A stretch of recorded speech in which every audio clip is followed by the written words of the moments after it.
The National Security Ministry has donated $200 million to help fund the socio-economic program Project STAR. The program, which has been working in 5 of the toughest communities across the island, was slated to end next year. However, through a renewed partnership with the government, Project STAR remains lit. Jamaila Maitland explains. Project STAR will continue to shine brighter and for longer, following a massive donation from the Ministry of National Security and Peace. $200 million over 24 months. Co-chair of Project STAR's Oversight Committee, Senator Keith Duncan, says the funding will not only extend the lifeline of the program, but its impact. We're very happy about it.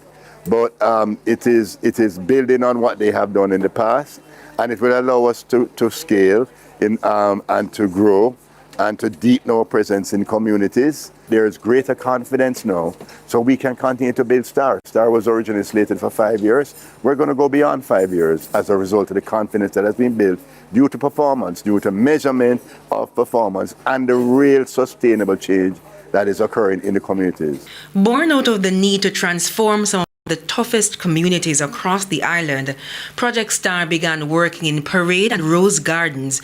Now, the communities boast a significant reduction in major crimes, high youth engagement, and a strong community police relationship, all of which Director Safri Brown says are needed to sustain the communities when the project ends. We're finding that these communities, they have really strong governance structures in place now. They're very much leading on their initiatives. We're very much supporting what they're doing, but we're not driving it anymore. We're not in the front of it.